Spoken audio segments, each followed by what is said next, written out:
Assalamualaikum warahmatullahi wabarakatuh. Salam sejahtera untuk kita semua. Bagaimana kabarnya rekan-rekan mahasiswa? Alhamdulillah, semoga kalian selalu diberikan kesehatan dimanapun kalian berada. Pada hari ini, saya akan mengajarkan mata kuliah manajemen produk halal pada sub CPMK keempat. Konsep manajemen halal merupakan penerapan prinsip-prinsip Islam dalam proses perencanaan, pengorganisasian, pelaksanaan, dan pengawasan dalam kegiatan bisnis ataupun organisasi. Nah, tujuannya untuk apa? Untuk memastikan seluruh aktivitas berjalan sesuai dengan nilai-nilai syariah. Manajemen halal merupakan konsep manajemen yang asas dan prinsipnya bersumber dari Al-Quran dan As-Sunnah serta digali dari pemikiran para ulama ataupun ijtihad. Untuk melakukan manajemen halal tidak hanya memperhatikan adanya fungsi dari manajemen itu sendiri, yaitu mulai dari POAC, mulai dari planning, organizing, actuating, controlling, dan juga evaluating, namun perlu memperhatikan adanya sistem yang menjamin keamanan, kualitas atau mutu, serta kebersihan pangan pada setiap langkah produksi guna untuk memenuhi persyaratan hukum sertifikasi halal. Hal ini untuk membantu menghilangkan potensi bahaya yang ditularkan melalui makanan atau terkait dengan produksi pangan sehingga menghasilkan produk yang berkualitas tinggi dan memenuhi persyaratan halal serta benar-benar menjaga kesehatan. Ruang lingkup manajemen halal meliputi yang pertama, manajemen keuangan halal, yang kedua, manajemen sumber daya manusia syariah, yang ketiga, manajemen produksi halal, yang keempat, manajemen pemasaran halal, yang kelima, manajemen rantai pasok halal. Selanjutnya, prinsip dasar manajemen halal. Yang pertama, ada tauhid, menjadikan Allah sebagai pusat orientasi dalam pengelolaan. Yang kedua adalah amanah, menjalankan tanggung jawab dengan integritas. Yang ketiga adalah keadilan, menjamin keseimbangan antara hak dan juga kewajiban. Yang keempat adalah ihsan, melaksanakan pekerjaan dengan optimal dan penuh dedikasi. Yang kelima adalah istiqomah, konsisten dalam menerapkan nilai-nilai halal. Selanjutnya adalah mengenai asas-asas yang digunakan dalam penerapan sistem manajemen halal.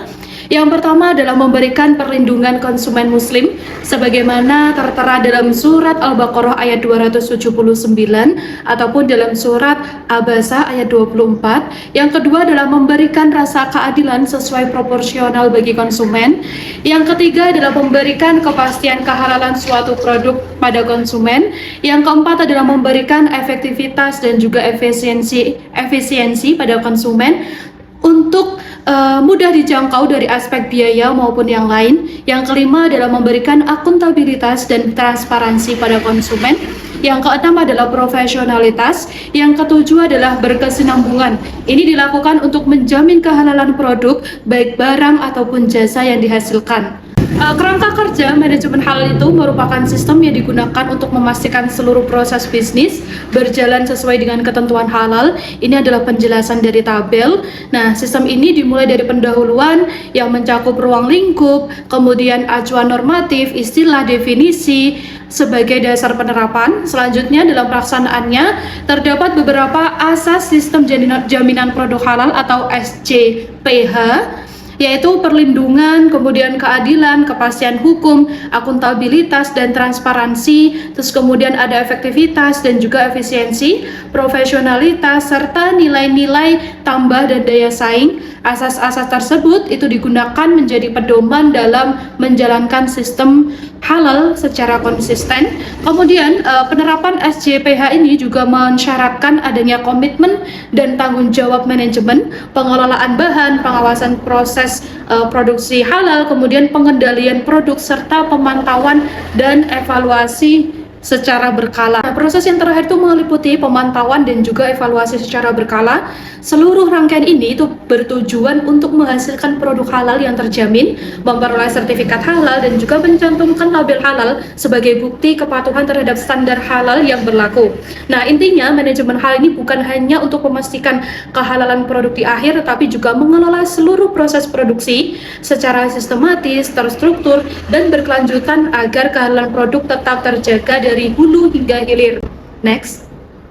Tujuan dan manfaat manajemen halal. Yang pertama adalah mewujudkan sistem manajemen halal sesuai dengan prinsip syariah. Yang kedua adalah meningkatkan kepercayaan konsumen muslim. Yang ketiga adalah mendorong terciptanya produk dan layanan berkualitas. Yang keempat adalah mendukung keberlanjutan bisnis halal secara global. Selanjutnya adalah implementasi manajemen halal. Nah, itu dapat dilakukan melalui yang pertama adalah penerapan standar halal dalam seluruh proses produksi, yang kedua adalah audit halal secara berkala, yang ketiga adalah melakukan pelatihan sumber daya manusia berbasis nilai Islam, yang keempat adalah berkolaborasi dengan seluruh lembaga sertifikasi halal. Nah, kesimpulan dari mata kuliah manajemen produk halal dalam subbab konsep manajemen halal ini adalah konsep manajemen halal itu sendiri merupakan sistem yang mengelola atau memastikan seluruh proses bisnis mulai dari pengadaan bahan baku, produksi, penyimpanan, distribusi, hingga pemasaran berjalan sesuai dengan prinsip-prinsip syariah dan juga ketentuan perundang-undangan yang berlaku. Di Indonesia yang mayoritas penduduknya beragama Islam, manajemen halal ini memiliki peran yang strategis dalam mendukung perkembangan industri halal, meningkatkan daya saing usaha, serta memberikan perlindungan bagi konsumen. Oleh karena itu, manajemen halal harus dipahami sebagai bentuk tanggung jawab dan juga profesionalisme dalam berbisnis yang mengedepankan nilai amanah, transparansi, kemaslahatan bagi masyarakat. Semoga bahan ajar ini bermanfaat untuk kita semua, sehingga kita semua dapat mengamalkan ilmu yang didapat. Silakan saya berikan tugas. Pertanyaannya adalah, sebagai mahasiswa ekonomi syariah, bagaimana cara kalian untuk menerapkan nilai-nilai manajemen halal dalam kehidupan sehari-hari maupun ketika menjalankan usaha? Nah, berikan contohnya secara nyata. Silakan nanti dikumpulkan melalui MLS sesuai dengan @link yang ada di kampus. Terima kasih, semoga bermanfaat. Wassalamualaikum warahmatullahi wabarakatuh.